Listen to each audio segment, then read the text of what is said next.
Buenas tardes a todos ustedes. En este segundo evento de esta tarde tenemos una exposición muy valiosa de Sergio Eduardo Guacuja Betancourt, un experto en esta materia, de quien me voy a permitir leer pues, algunos de sus datos curriculares a efecto de dar introducción a su plática. Sergio Eduardo Guacuja es licenciado en Derecho, egresado con mención honorífica de la Escuela Libre de Derecho. Tiene especialidad en Derecho Administrativo y Constitucional, maestría en Derecho con mención honorífica por la Universidad Nacional Autónoma de México, diplomado en Filosofía por la Universidad Panamericana, estudios de especialidad en Alta Dirección de Empresas por el Instituto Panamericano de Alta Dirección de Empresas, el IPADE, diplomado en Ética Gubernamental y Corporativa, Anticorrupción y Prevención de Conflictos de Interés por la Escuela Libre de Derecho y diplomado de Anticorrupción por la International Chamber of Commerce, México, en conjunto con la Facultad de Derecho de la Universidad Panamericana de la Ciudad de México. Él es profesor de posgrado en la Escuela Libre de Derecho en las especialidades de Derecho Penal y Derecho Público, de la maestría en Derecho Administrativo de la Universidad Panamericana y del Instituto Nacional de Administración Pública, del cual fue coordinador de la Comisión de Ética. Actualmente es coordinador del Comité Anticorrupción de la Barra Mexicana Colegio de Abogados AC. Fue asimismo promotor activo de la Ley General de Responsabilidades Administrativas, de esta famosa Ley de 3 de 3, ante el Senado de la República. En materia anticorrupción, contrataciones públicas, responsabilidades de los servidores públicos, ha impartido capacitación en un sinnúmero de dependencias y entidades del sector público federal, así como estatal, desde el año 1986 a la fecha, acumulando más de 400 cursos, seminarios y talleres, de los cuales sobre todo destacan los relativos a las leyes de las que ya hemos mencionado. Es autor de los libros La regulación del proceso de las adquisiciones del gobierno federal, La desaparición de la prisión preventiva y la contratación de bienes, arrendamientos y servicios de la Administración Pública Federal, y de diversos artículos publicados en revistas especializadas en Derecho y Administración Pública relativos al régimen de contratación pública, responsabilidades administrativas de los servidores públicos y sobre el Sistema Nacional Anticorrupción. Fue ponente en el Instituto Internacional de Ética Gubernamental de la ciudad de Washington, D.C., por México, y en el Congreso Latinoamericano para la Administración y Desarrollo en Guatemala, República Dominicana, Brasil y Uruguay, y consultor del Banco Mundial en estos temas.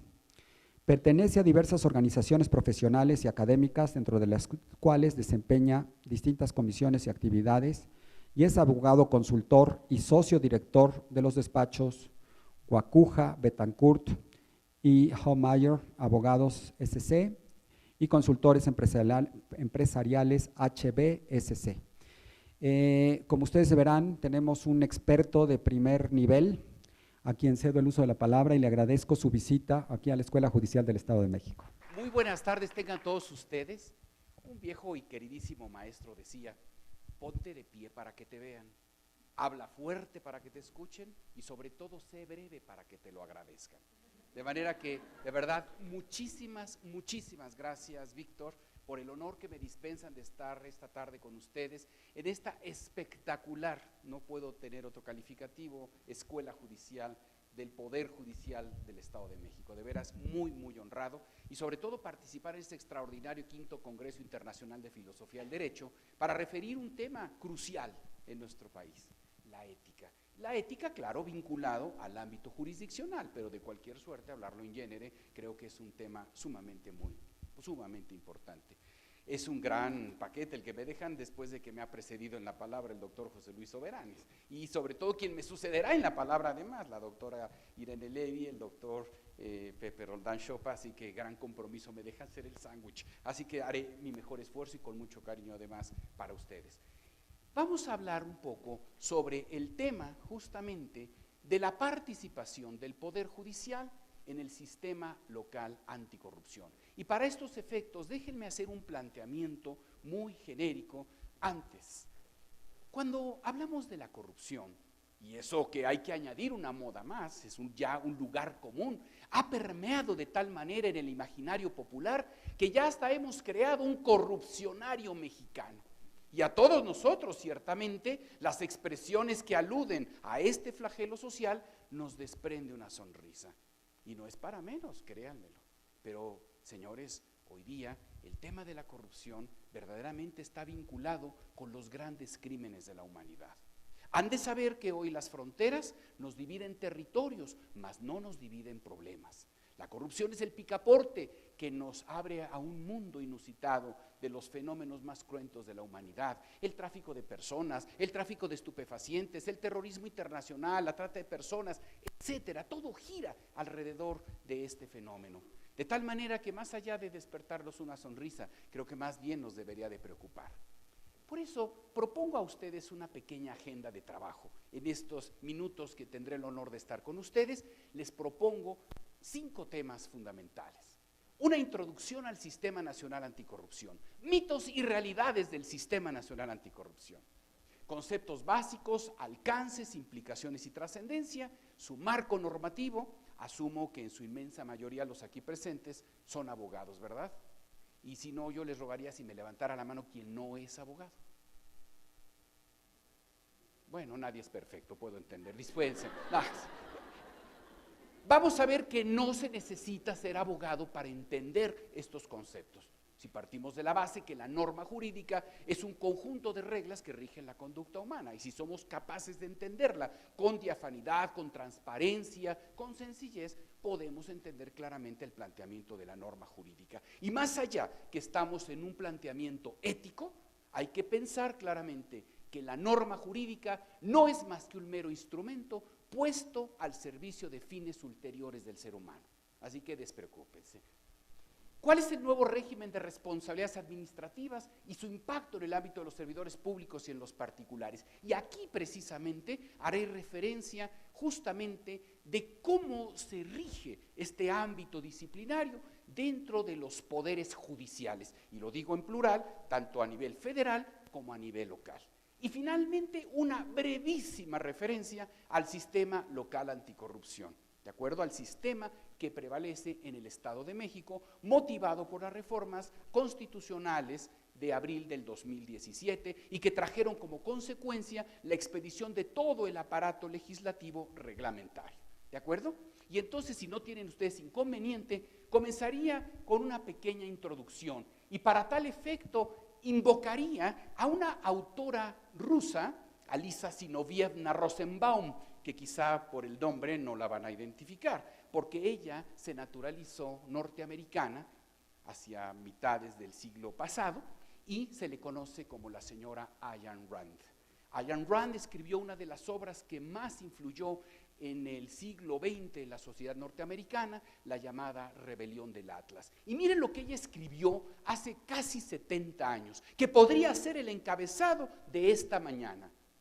Cuando adviertan que para producir necesitan autorización de quienes no producen nada, cuando comprueben que el dinero fluye hacia quienes trafican no bienes sino favores, cuando perciban que muchos se hacen ricos por el soborno y por influencias más que por el trabajo, y que las leyes no los protegen contra ellos, sino al contrario, son ellos los que están protegidos contra nosotros, cuando reparemos que la corrupción es recompensada y la honradez se considera un autosacrificio, entonces podremos afirmar que nuestra sociedad está condenada. Para entender este fenómeno, yo haría una tríada perversa. Casi todos, cuando tratan de explicar el fenómeno de la corrupción, aluden a un tema bidireccional, Víctor. Dicen que la corrupción está relacionada con la impunidad y que es un tema uno y otro, de dos bases, de dos líneas. Y quiero decirles, señores, que hay un fenómeno que en Tercero en Discordia lo incorporamos a esta fórmula. Y saben, se llama desconfianza. Hoy día, si yo preguntara a todos ustedes, in pectore, ¿creen en las instituciones? ¿Creen en las leyes? ¿Creen en nuestras autoridades? Y entonces podremos darnos cuenta que es precisamente la desconfianza la que es la tierra fértil para que se genere el fenómeno de la corrupción y la impunidad. Y por eso con María Amparo Casar afirmaría en su Anatomía contra la corrupción justamente que es el enemigo público número 1. La corrupción es un fenómeno que atraviesa todas las ramas del poder, todos los órdenes de gobierno, partidos políticos, sectores sociales, estratos socioeconómicos, actividades profesionales. Dicho en otras palabras, nadie se libra de este fenómeno. Y claro, es una epidemia que frena el desarrollo económico, deslegitima las instituciones democráticas y sobre todo incrementa la desigualdad. Remediarla es una cuestión de supervivencia del Estado y agregaría yo del Estado de Derecho. ¿Y cómo estamos nosotros como ciudadanía? Nos sentimos muy honestos. Decía Baltasar Gracián que las verdades que más sentimos son las que solemos ocultar. Y saben, somos muy dados a un doble discurso, a una doble moral. ¿Eres corrupto? No, corrupto el de enfrente. Y sin embargo, señores, se registran cada año más de 200 millones de actos de corrupción. Así lo dice Transparencia Mexicana. Claro, no piensen ustedes en estos grandes fenómenos de corrupción, the great corruption, como dice el Departamento de Justicia norteamericano. No piensen en aquellos que como por Duarte de magia desaparecen todo. No, señores, piensen en esos pequeños actos de corrupción, la corrupción de cada día, que está cuantificada en 165 pesos por evento. En cuanto a empresas y corrupción, es un tema de oferta y demanda. ¿Somos víctimas o somos victimarios? ¿Es necesidad o es conveniencia? Pero lo cierto es que el 44% de las empresas en México reconocen haber pagado un soborno. Y miren ustedes, ¿cómo se da la frecuencia de la corrupción? Increciendo desde para participar en licitaciones públicas, ganar contratos, impedir abusos de autoridad, obtener licencias y permisos, agilizar trámites. Y miren, esto es lo más preocupante. ¿En dónde se da la mayor frecuencia de los actos de corrupción? De menor a mayor, estadísticamente hablando, en cuanto a número de eventos, no quiere decir cuantía, que quede claro. Los que menos se presentan son en las llamadas agencias públicas. Es una terminología norteamericana que equivale al sector paraestatal. El sector federal, el ámbito federal, el ámbito estatal y sobre todo el ámbito municipal. Y quiero enfatizar en este último caso, los grandes olvidados en estos temas son los municipios libres. Nos hemos ocupado del sistema nacional anticorrupción, de los sistemas estatales, y diría ingenuamente el niño, ¿y los municipios, apá? ¿Qué antecedentes tenemos en la lucha contra la corrupción? Miren ustedes, hemos sido farol de la calle y quizá oscuridad de la casa, pero lo cierto es que desde 1996 ratificó México la Convención Interamericana contra la Corrupción, el llamado Pacto de Caracas. Fue el primer club que se creó justamente para tratar regionalmente de atacar este problema. Un año después, cuando México ingresa al Club de los Ricos, todavía en la administración del presidente don Ernesto Zedillo Ponce de León, pues nos ponen como condicio sine qua non para ingresar a la OCDE, a la Organización para la Cooperación y el Desarrollo Económico, que ratifiquemos la famosa Convención Anticohecho, que justamente es esa convención para combatir el cohecho de servidores públicos en el extranjero en transacciones comerciales internacionales. Lo que podríamos decir que fue la internacionalización de una norma local norteamericana, la famosa FCPA por sus iniciales en inglés, que es la Ley contra Actos de Corrupción en el extranjero. Fíjense, unos años después, algo así como lo que ocurrió en la ciudad de Palermo, en Italia. Palermo, ustedes se recordarán, la capital de Sicilia, la capital de la Cosa Nostra. Pues la ONU escogió precisamente a Palermo para que fuera la sede para la suscripción de la Convención Internacional contra la Delincuencia Organizada. Bueno, pues ¿qué creen? En 2003 se escoge a nuestra maravillosa ciudad de Mérida, Yucatán, para ser la sede de la Convención Universal contra la Corrupción, la Convención de la ONU, por alguna razón, ¿verdad? Pero lo cierto, señores, es de que a nivel internacional, pues, de estos tres instrumentos internacionales, México adquiere una serie de compromisos que felizmente comenzamos a cumplir apenas la reforma constitucional del 2015. ¿Qué pasó mientras en el ámbito local, en el ámbito interno?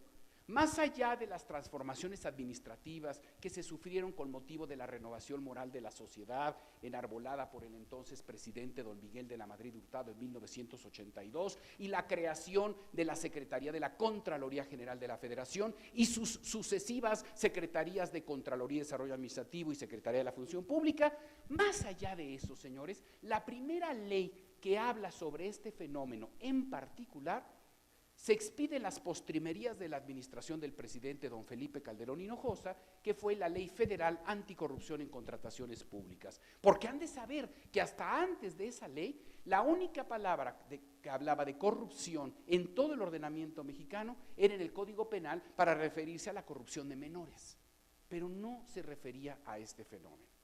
Esta ley, que por cierto pasó sin pena ni gloria, ya finalmente fue abrogada con motivo de la expedición de la nueva Ley General de Responsabilidades Administrativas, fue un indicio para marcarnos con una bandera roja un problema lacerante: la corrupción imperante en las contrataciones públicas. ¿Y por qué razón, señores? Porque es justamente a través de la contratación pública en donde se manifiesta la interacción más cercana entre la ciudadanía y el sector público. Y es justamente a través de la acción de los particulares en que se presentan estos fenómenos. Dice Transparencia Mexicana, citándola nuevamente, que el costo de la corrupción en contratos públicos oscila entre el 10 y el 25%. O sea que ya ni el diezmo ni el quinto real, señores. Imagínense de lo que estamos hablando. Entonces, se expide esta ley para tratar de mitigar este fenómeno. Comienza la presente administración del presidente Enrique Peña Nieto, comienzan las reformas estructurales en nuestro país, una administración que, si yo pudiera darle un calificativo, diría de claro oscuro. Claros oscuros. Los claros con las reformas estructurales más importantes, diría yo, que ha tenido en la historia de México recientemente. Reformas constitucionales, pues en materia de trabajo, en materia educativa, en materia de transparencia, en materia financiera, en materia fiscal, en materia político-electoral, en materia de telecomunicaciones y radiodifusión, en materia energética y desde luego la cereza del pastel, en materia anticorrupción. Extraordinarias modificaciones constitucionales, claro está, y cada una de ellas con su respectivo edificio legislativo, de tal suerte que quienes estudiamos Derecho hace unos años, de plano tenemos que volver a entrar a la escuela. Cambió completamente el sistema jurídico mexicano. Y bueno, lo cierto es que también hay paradigmas internacionales que han influido notablemente en estas materias, sobre todo por aquellas que se conocen como mejores prácticas internacionales que tratamos de incorporar a nuestros ordenamientos internos. Uno es el caso de la Ley contra Prácticas de Corrupción en el extranjero de los Estados Unidos, otra es la Ley Antisoborno del Reino Unido.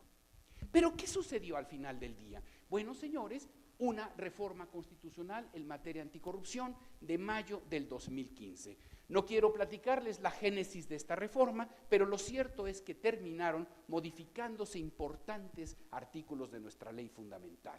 Temas del artículo 22, de la incorporación de la extinción de dominio, porque si hay algo que han dicho los expertos para luchar contra la corrupción, es seguirle la huella al dinero, combatir redes de corrupción. Señores, ¿qué creen que sea más importante? ¿Tener en la cárcel a un corrupto o recuperar el activo que ilícitamente se hizo de él? Ese es un tema también crucial, señores. El artículo 28 y 41, para hablar de que los nombramientos de los titulares de los órganos internos de control en los organismos constitucionales autónomos corresponda a la Cámara de Diputados. La modificación importantísima del artículo 73, que son las facultades del Congreso de la Unión para legislar. ¿Para legislar en qué materias? Para legislar, 73, fracción 24, en una ley general del Sistema Nacional Anticorrupción, para una ley de fiscalización y rendición de cuentas de la Federación, para regular la actuación de nuestra entidad superior de fiscalización, que es la Auditoría Superior de la Federación. La fracción 29, inciso H, para crear un Tribunal Federal de Justicia Administrativa que, más allá de su competencia tradicional, que es dirimir controversias entre los particulares y la administración pública, también para sancionar faltas administrativas graves cometidas por los servidores públicos y por los particulares. Y aquí debo de hacer un paréntesis, señores, porque el Poder Judicial tiene un tratamiento especial que en este momento voy a referir. La fracción V del inciso H de la fracción 29, para que se expida una ley general de responsabilidades administrativas. Fíjense, señores, desde el 73, fracción 29, inciso H, se dice que en tratándose del régimen disciplinario de los poderes judiciales, corresponderá a los consejos de las judicaturas regularlo. Y en este caso el Consejo de la Judicatura Federal, y como veremos más adelante en el 116 constitucional, cuando se hacen las reformas para insistir que las legislaturas locales tomen cartas en esta reforma, también señalará que se reforzará en las leyes locales que sean los consejos de las judicaturas de las entidades federativas quienes se encarguen del régimen disciplinario en este poder. Y el 122 hace lo correlativo en el caso de la Ciudad de México. ¿De acuerdo? Se modifica el 74 para dar nuevos periodos para la revisión de la cuenta pública, para la rendición de la cuenta pública y la ulterior revisión de la cuenta pública por parte del Auditor Superior de la Federación, para darle atribuciones a la Cámara de Diputados para ratificar el nombramiento de los contralores internos de los organismos constitucionales autónomos. Se reforma el 76 para que sea el Senado de la República quien ratifique el nombramiento del titular de la Secretaría encargada del control interno. Por vez primera, el señor presidente señalará quién será su secretario de la función pública, el Senado de la República tendrá que ratificarlo. El 79, para efecto de fortalecer a la Auditoría Superior de la Federación. El 104, para darle facultades a los tribunales colegiados de circuito para conocer en demanda de amparo directa de las sentencias emitidas por el Tribunal Federal de Justicia Administrativa. Y viene el título cuarto, y aquí me detengo un minuto, porque precisamente el título cuarto, y me permiten cambiar la lámina, el título cuarto, que corre de los artículos del 108 al 114, fue modificado básicamente en 3 artículos.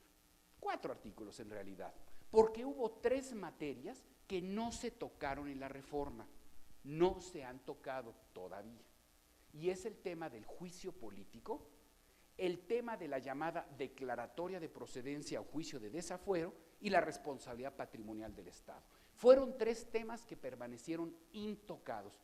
Por eso es que no se modificaron, si se dan cuenta, los artículos 110 y 111.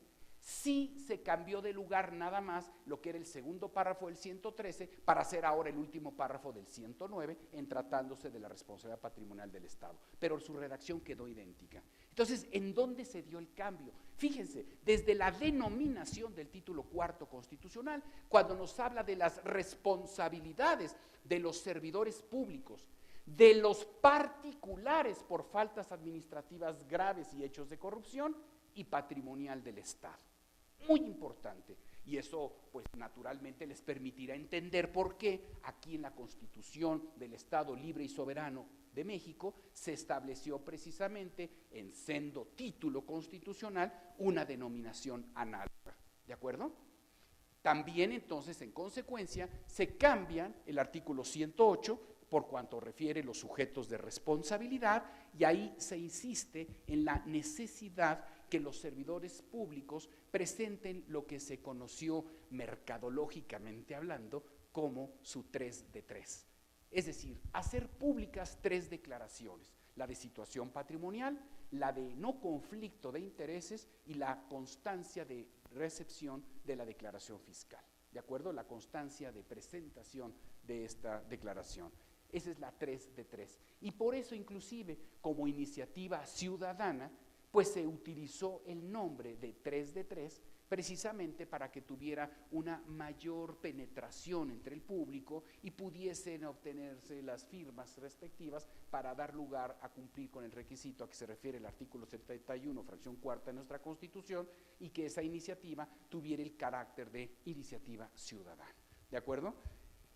El 109 En cuanto a la clasificación de las responsabilidades de los servidores públicos, recuerden, hablamos de 4 clases de responsabilidades de los servidores públicos, que son la responsabilidad política, la responsabilidad penal, la responsabilidad administrativa y diríamos la responsabilidad patrimonial del Estado por la irrogación de daños y o perjuicios que pudieran causarle en sus bienes o derechos a los particulares, ¿de acuerdo? Esas son las 4 clases de responsabilidad, sin perjuicio de la responsabilidad de carácter laboral establecida en el artículo 123 constitucional, ¿de acuerdo? Entonces, si ustedes me preguntaran, oye, ¿hay responsabilidades también de este tipo en el Poder Judicial? Evidentemente sí. Evidentemente sí, los miembros del Poder Judicial, claro, de cierto nivel, podrían incurrir en responsabilidad política, responsabilidad penal, todos, responsabilidad administrativa, por supuesto, responsabilidad patrimonial, sí, entonces no son excepción. Hablamos de un régimen especial por cuanto hace a quien es la autoridad encargada de llevar el régimen disciplinario, pero no que los exonere de las mismas responsabilidades que de los demás poderes, tanto como de los estados, ¿de acuerdo? Entonces también se modifica el 113 para efecto de dar lugar a la definición del Sistema Nacional Anticorrupción. ¿Y qué es el sistema al final del día? Y es la misma definición que la Constitución del Estado de México recoge.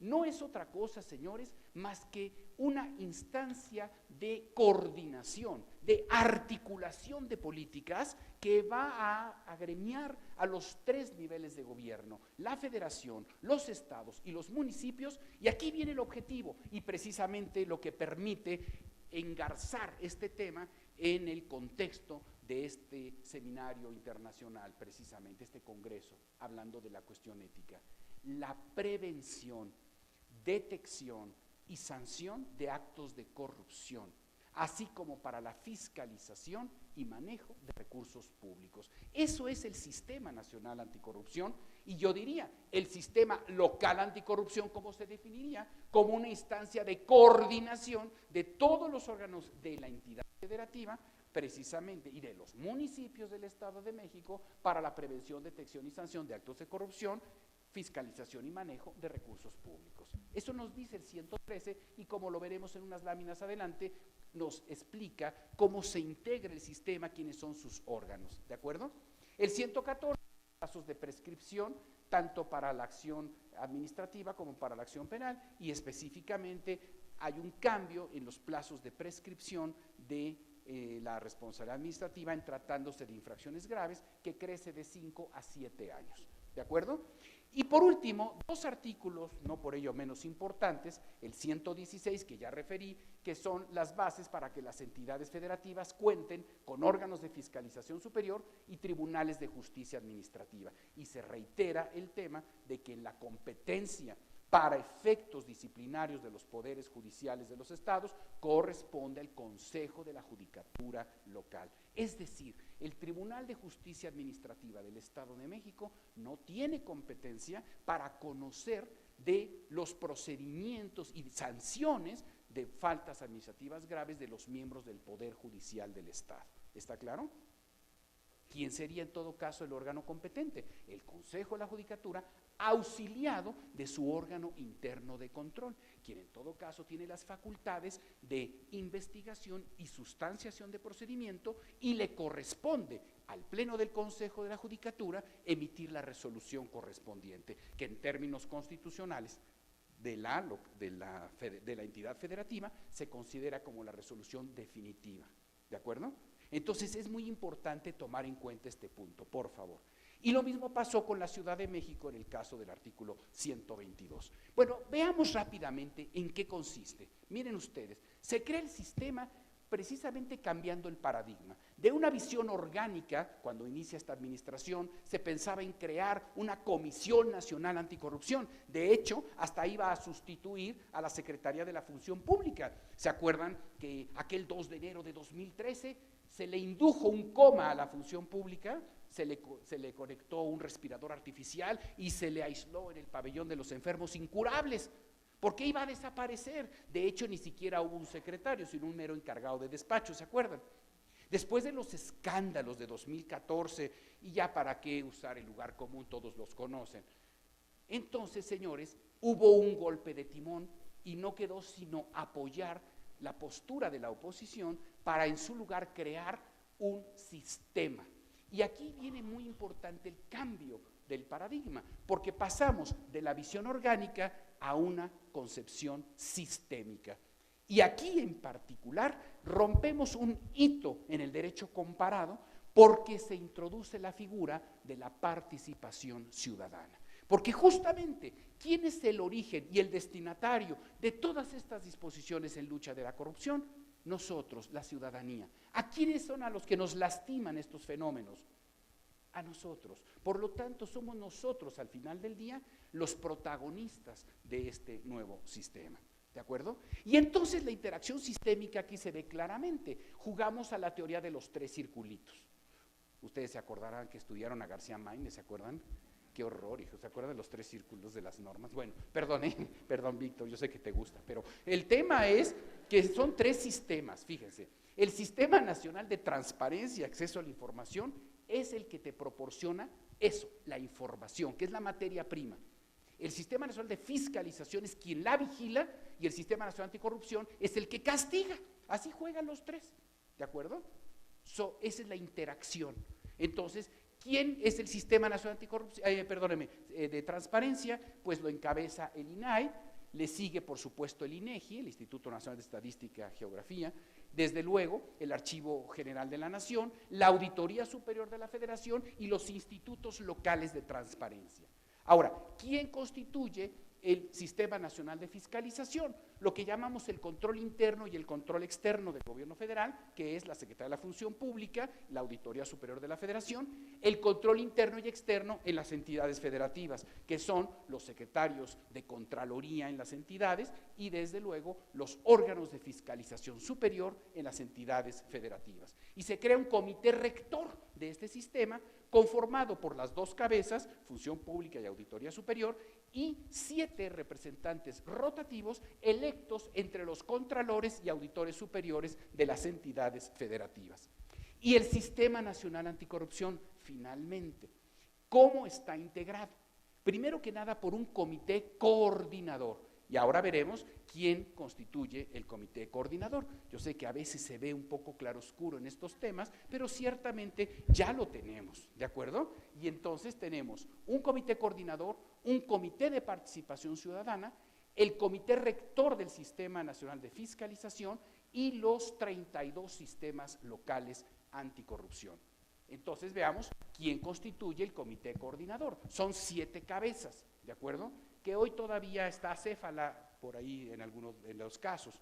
Primero, tenemos a la Secretaría de la Función Pública, control interno, Auditoría Superior de la Federación, control externo, Autoridad encargada de sancionar infracciones graves, Tribunal Federal de Justicia Administrativa, el ente encargado de la persecución de los delitos relacionados con hechos de corrupción, el fiscal especializado para combatir estos delitos, que al día de hoy no se ha nombrado, ¿de acuerdo?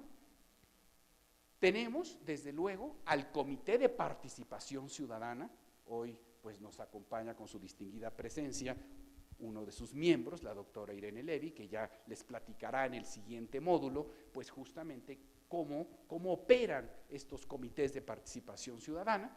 El INAI, ahí se entiende la interacción de los 3 sistemas, y el Consejo de la Judicatura Federal. Déjenme hacer un énfasis. ¿Por qué el Consejo de la Judicatura? ¿Por qué imaginan ustedes que es importante que el Poder Judicial esté presente en el comité coordinador? Primera razón, porque no es ajeno al sistema, por lo tanto, no es ajeno a la aplicación del régimen disciplinario, ni de orden administrativo, ni de orden punitivo, ¿está claro? Forman parte de él. Número 2, porque es la autoridad competente para justamente llevar todo el proceso disciplinario. Pero número 3, porque el último intérprete de la norma jurídica es justamente el Poder Judicial. Y justamente las resoluciones que emita nuestro tribunal administrativo serán revisadas al final del día por el Poder Judicial. Entonces es muy importante alinear en una política nacional anticorrupción al Poder Judicial. Muy importante. Por eso es imprescindible su presencia en los sistemas anticorrupción. El comité coordinador, como se dan cuenta, perdónenme, algo muy importante, claro, imagínense si no lo digo. ¿Quién preside el comité coordinador? Justamente el Comité de Participación Ciudadana. Quien preside el Comité de Participación Ciudadana es quien va a presidir el comité coordinador. Ahí tienen ustedes el tema de la ciudadanización de la lucha contra la corrupción. Claro que también, y lo discutirán Pepe e Irene en un ratito más, pues somos solos contra el mundo, señores. Estamos solos frente al mundo. Imagínense, de 7 votos nos toca 1 nada más. Pero bueno, vamos caminando, vamos caminando. El comité coordinador, señores, está integrado por una serie de órganos de los cuales se va a auxiliar. Porque si se dan cuenta, el comité coordinador está integrado por instancias de gobierno, pero quien actúa en su representación, pues un secretariado ejecutivo, que tiene la naturaleza jurídica de ser un organismo público descentralizado por servicios, que está encabezado por un secretario técnico, que es quien lo representa, y quien depende pues la responsabilidad de toda la estructura administrativa que se va a encargar precisamente para ejecutar las resoluciones, las recomendaciones que emanan del comité coordinador. Se va a ayudar igualmente, señores, de un órgano de gobierno. ¿Quién es el órgano de gobierno del secretario ejecutivo? Pues sus jefes, que son los 7 miembros del comité coordinador. ¿De acuerdo? Un órgano de control interno que dependerá jerárquica y funcionalmente, en el caso del nivel federal, de la Secretaría de la Función Pública, pero solo para los efectos de la fiscalización de recursos públicos. No se puede meter en cuanto a la naturaleza de sus funciones, porque en todo caso a quien responde el Secretariado Ejecutivo es el Comité Coordinador, ¿de acuerdo? Y finalmente una comisión ejecutiva conformada por el propio secretario técnico y por los 4 miembros restantes del Comité de Participación Ciudadana. Son 5. Uno es quien preside el comité coordinador. Los otros 4 van a trabajar para la Secretaría Ejecutiva, constituyendo esa comisión ejecutiva. ¿De acuerdo? Y aquí tienen el mapeo del sistema. Como se dan cuenta, tienen control interno, función pública y sus órganos internos de control externo, que es tanto la Auditoría Superior de la Federación como la Fiscalía Especializada para combatir delitos contra la corrupción, y la sanción desde el punto de vista administrativo y desde el punto de vista penal. Transversalmente, se dan cuenta, está el Comité Coordinador y el Comité de Participación Ciudadana, y la interacción con los otros 2 sistemas, el de transparencia y el de fiscalización. ¿De acuerdo? Entonces todos interactúan. Ese es el gran reto, señores, que un sistema verdaderamente permita la coadyuvancia, la coordinación, la sinergia en las funciones de todos los órganos encargados del combate contra la corrupción, incluyendo naturalmente a la ciudadanía representada por nuestro comité. Su marco normativo: se expiden 7 leyes, y que son leyes análogas a las del Estado de México. Y así tenemos una Ley General del Sistema Nacional Anticorrupción, una Ley General de Responsabilidades Administrativas, una Ley Orgánica del Tribunal Federal de Justicia Administrativa, una Ley de Fiscalización y Rendición de Cuentas de la Federación. 4 nuevas leyes, más 3 que se reforman: la Ley Orgánica de la Administración Pública Federal, para devolverle sus reales a la función pública, que el 2 de enero del 2013 pues estaba in articulo mortis, y bueno, los milagros bíblicos se producen 20 siglos después. Lázaro se levantó y corrió el maratón, porque ahora tenemos una función pública reloaded, recargada, ¿verdad? Reformas al Código Penal y a la Ley Orgánica de la PGR. Estas 2 últimas, señores, ¿qué creen? Pendientes de entrar en vigor. ¿Por qué razón? Porque no tenemos al fiscal. Y como no tenemos al fiscal especializado para combatir delitos relacionados con hechos de corrupción, dichas reformas quedaron sujetas a una condición suspensiva, consistente en que el Senado de la República hiciese el nombramiento del fiscal, lo que a la fecha no ha ocurrido, y como diría don Teofilito, ni ocurrirá. ¿De acuerdo? Bueno, El nuevo régimen de responsabilidades, muy rápidamente, déjenme darles a ustedes una noción básica. Tenemos justamente en la Ley General de Responsabilidades Administrativas, es una ley muy grande, señores, es una ley muy robusta. Créanme, y aquí está uno de sus autores, Pepe Roldán, a quien le pueden echar la culpa de todo lo que no le entiendan. No, no es cierto. No, extraordinario esfuerzo que hizo Pepe con otro equipo muy importante de expertos en esta materia. Bueno, pues hicieron una ley muy sólida.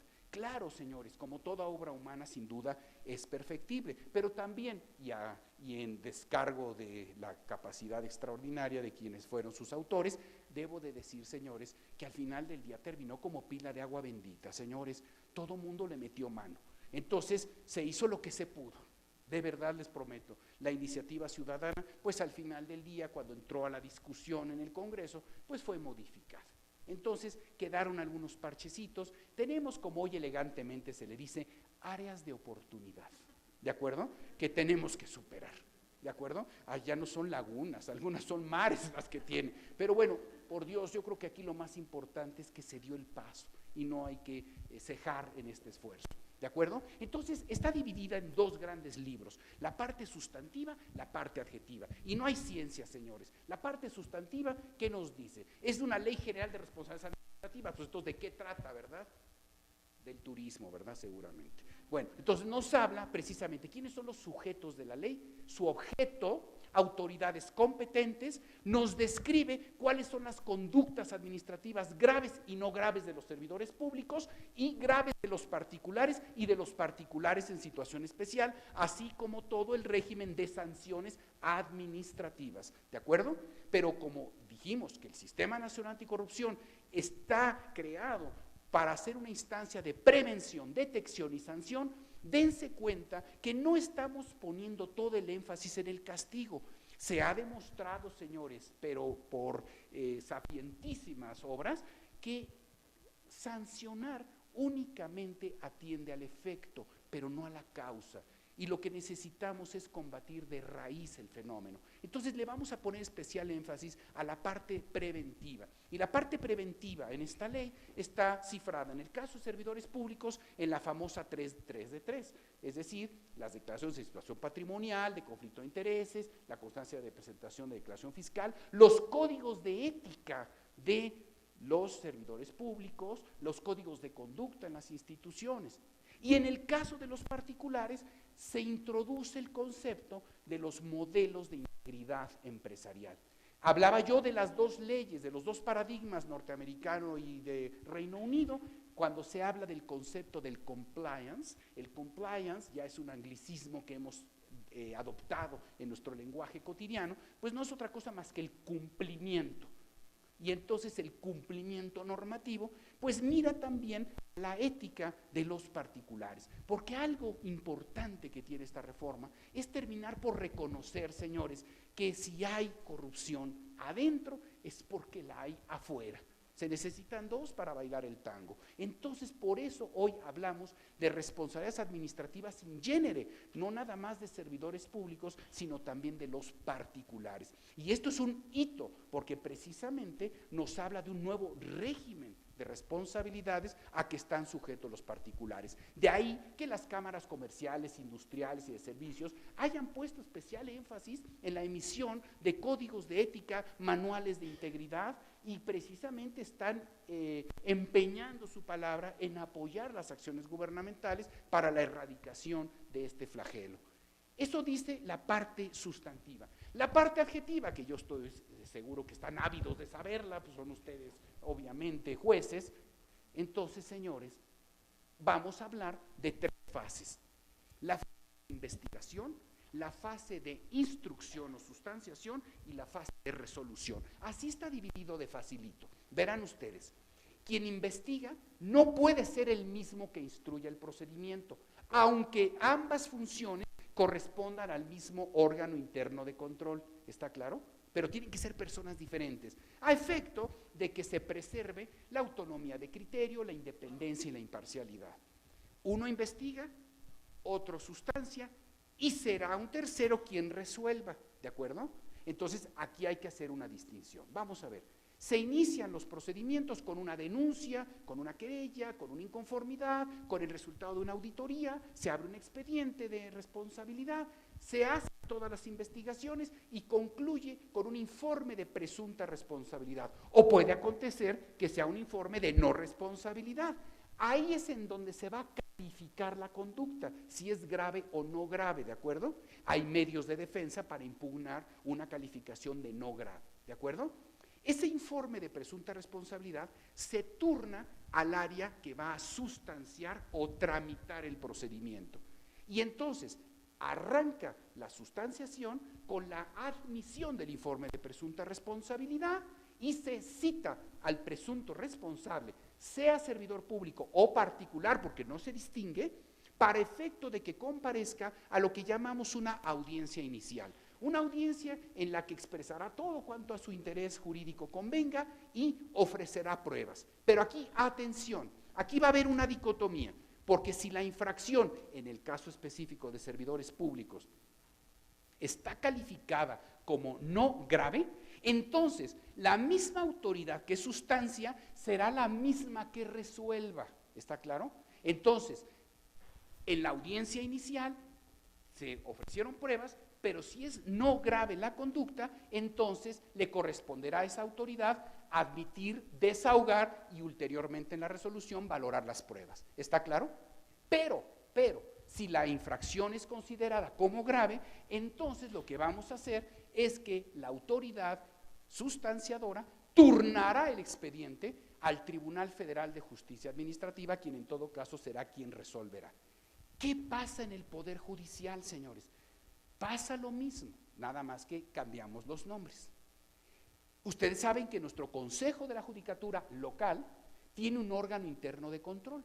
El OIC de nuestro Consejo de la Judicatura tendrá un área investigadora y tendrá un área sustanciadora. ¿Está claro? Pero, ojo, ya aquí tendremos que definir también si es grave o no grave, porque si es no grave, pues entonces el mismo órgano interno de control sanciona. Si es grave, lo turnará al Pleno del Consejo de la Judicatura, que hará las veces de tribunal. ¿De acuerdo? Esa es la diferencia. Ahora, como se llevan a cabo estos procedimientos, señores, en forma de juicio, entonces la parte adjetiva de esta ley pues nos va a regular quiénes son las partes procesales, nos va a dar las reglas de las notificaciones, nos va a dar las reglas de la probanza, probanzas in genere, probanzas en particular, nos hablará de los recursos, de los medios de apremio, de las medidas cautelares y sobre todo de los medios de defensa que se tienen en contra de las resoluciones que emitan estas autoridades. ¿De acuerdo? Esa es la Ley General de Responsabilidades Administrativas. ¿De acuerdo?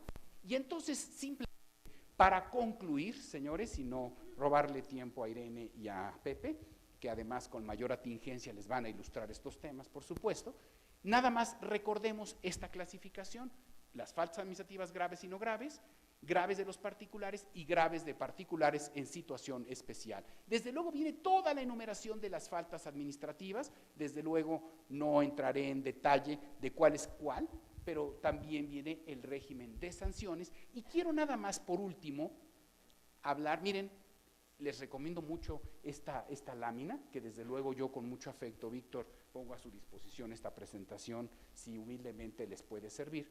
Bueno, aquí está ilustrado cómo se hace el procedimiento. Para ustedes, juzgadores, que están acostumbrados a todo el tema procesal, pues traté de resumírselo en esa laminita, ¿de acuerdo?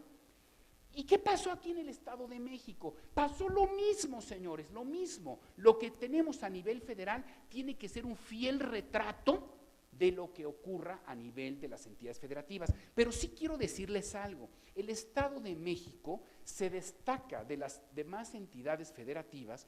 ¿Por qué razón? Porque en la mayoría de las entidades federativas, señores, tenemos el sistema local anticorrupción y forma parte del sistema local, pues, los municipios, ¿de acuerdo?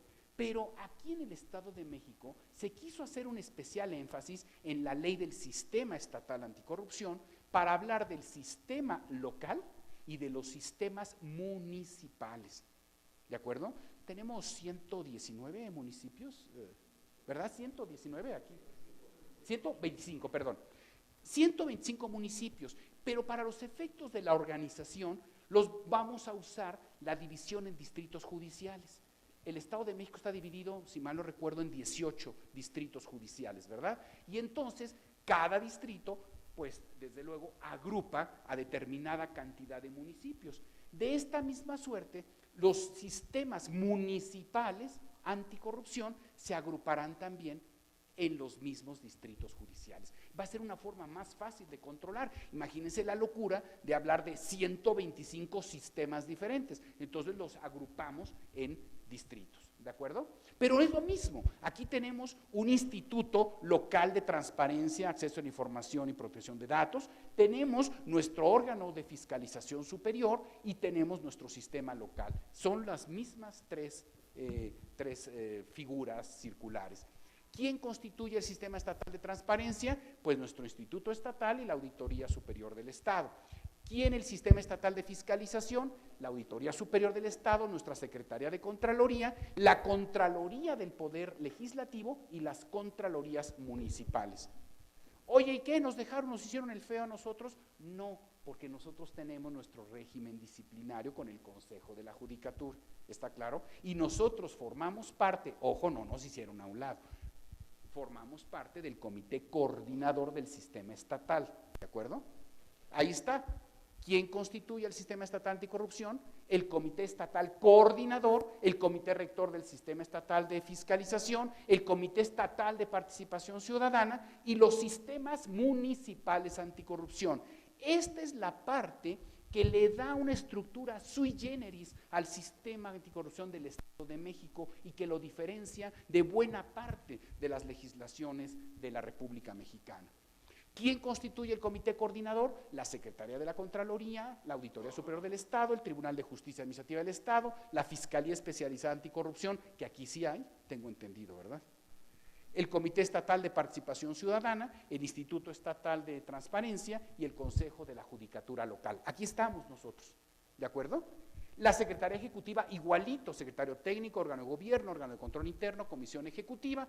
El sistema municipal anticorrupción está integrado por el Comité Coordinador Municipal y por el Comité de Participación Ciudadana, solo que, a diferencia del Comité de Participación Ciudadana Estatal, que está conformado por 5 distinguidísimos ciudadanos, aquí van a ser 3 nada más, a nivel municipal.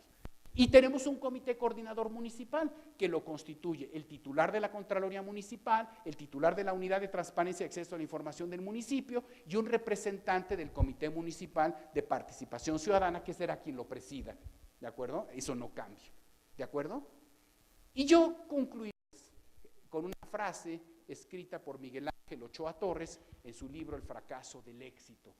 Señores, la arrogancia y la soberbia nos hacen olvidar que todo proyecto y toda acción innovadora suponen un riesgo, compromiso y desde luego la desagradable posibilidad de errar.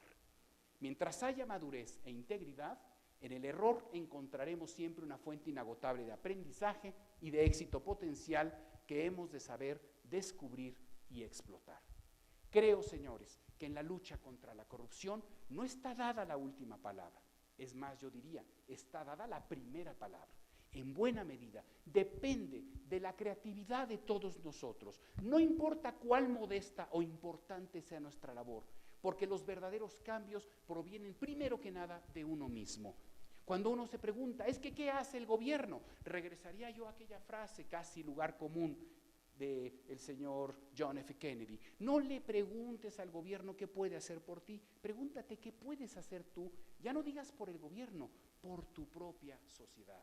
El cambio viene de cada una de las personas, es un cambio axiológico, es un cambio de actitud y sobre todo, vuelvo a la lámina original, señores, tenemos que enviar nuevamente un mensaje de esperanza, un mensaje, señores, de confianza en el sistema.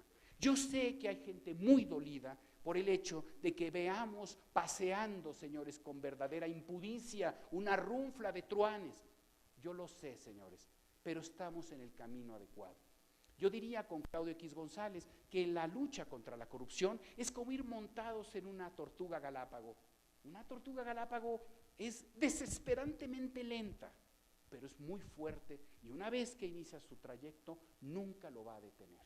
Y eso creo yo que es el gran reto. Señores, muchísimas, muchísimas gracias, Víctor. Un honor haber estado con ustedes.